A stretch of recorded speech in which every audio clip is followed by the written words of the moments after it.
Maria Mazzarello, the first Salesian sister. Mornese was a beautiful town in northern Italy. The people there worked hard in the fields. Maria's family also made a living working in vineyards. They were simple and happy people. Maria was the oldest child of Jose and Magdalena Mazzarello. In 1849, the Mazzarello family rented a farm called the Val Penasca, which was closer to the vineyards. This way, they were able to spend more time in the fields. Maria also worked in the fields. She was very strong and often worked faster than many of her father's workers. Maria loved the moments of rest in the vineyard. In the distance, she saw the church and would talk to Jesus and thank him for all his blessings.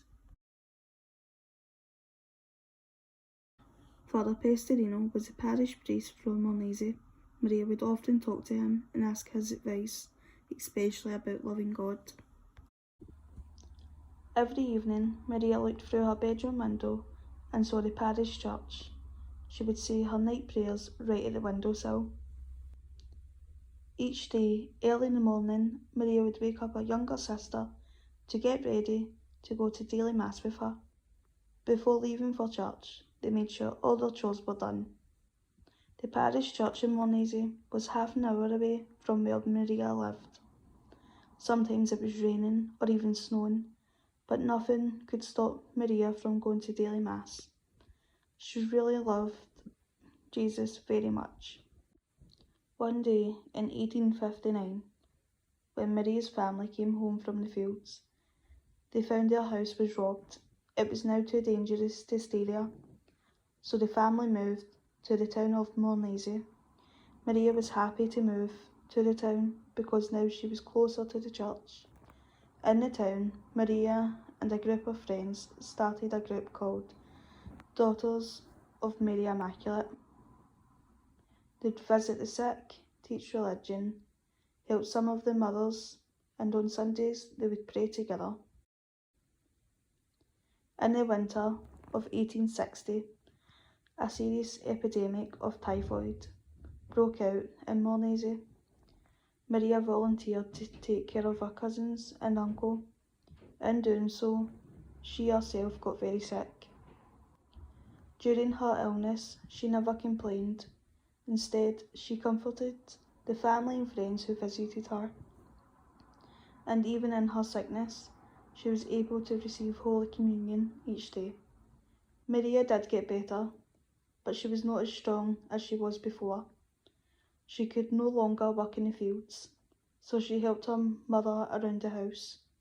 A few months later, Maria said to her friend Petronella, "You know, I don't have the strength to work in the field anymore. What if we learned to sew? We could open a small sewing workshop for the girls. Most importantly, we can teach them to know and love Jesus." Since then, all she could think about was dedicating her life to God and working with the young girls. The mothers of the town were happy to send their girls to learn how to sew with Maria and Petronella. All the girls of the town would tell their mums, "I'm going to Maria's sewing class. We have fun learning to sew and learning about Jesus." The girls learned so much. They were very happy to spend their time with Maria and Petronella. Maria always reminded the girls that every stitch they sewed was an act of love for God. On Sunday afternoons, Maria and Petronella would take the girls for a walk in the fields, where they played, sang, and danced. One morning, a salesman entered the workshop with his two little girls. He asked Maria if they could stay with her because his wife had died and he needed to travel for his work. Maria said yes, and after that, a few more girls came to stay. That meant that she would have to look for a bigger place to live. On October the 7th, 1864, Don Bosco, who worked with boys in Turin, came to visit his friend Father Pestorino, the priest in the church of Mornese. The people of the town loved to listen to Don Bosco. Maria went to the front of the crowd to listen too. Once she said, "Don Bosco is a saint. I know it." Don Pestarino and Don Bosco had a big project they wanted to work on, a school for the boys of the town. All the townspeople helped volunteer to build the school. Even the small children helped out by bringing water to the workers. The sewing workshop continued to grow. More and more girls wanted to join. The townspeople were very generous and helped out by giving milk and eggs to the girls. One day Don Bosco spoke to the group of the Daughters of Mary Immaculate. He shared with them his idea about starting a religious congregation to work with girls. Maria, Petronilla, and some others said yes. On August the 5th, 1872, 14 young women, together with Maria Mazzarello, gave their lives to God and promised to work for the education of young girls. Maria was now called Sister Maria, and this was the beginning of the Daughters of MaryHelpOfChristians, also known as Salesian Sisters. Life was going well in the little school. Both the sisters and the girls worked, played, and prayed together. Sister Maria always encouraged the girls to make the right choices and taught each one everything she was capable of. The day came when Sister Maria needed to leave Mornese. She said goodbye to her parents, and from Mornese she moved to the city of Nizza Monferrato in northern Italy. She was now closer to where Don Bosco lived and worked.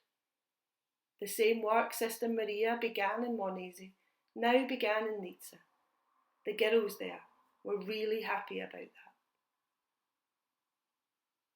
Sister Maria's health was not strong, and in 1881, while travelling to visit the sisters, she became ill. The doctor told her she needed to rest, so for the next 3 weeks she stayed in the city of St Cyr in France to rest and regain her strength. After the 3 weeks, Sister Maria went back to Nizza. The sisters and the girls were very happy to have her back. While Sister Maria was trying to build up her strength, she always found time to help in the laundry and spend time in the chapel. On May the 14th, 1881, Sister Maria passed away in Nizza. She was just 44 years old. On June the 24th, 1951, at St Peter's in the Vatican City, Sister Maria was canonised a saint by Pope Pius XII. He said she was a great example of a person who truly loved God and others. Today, in all parts of the world, the Salesian Sisters continue the work started by St Mary Mazzarello. St Mary Mazzarello reminds us, love Jesus and work to become holy, so that one day we can meet each other in heaven.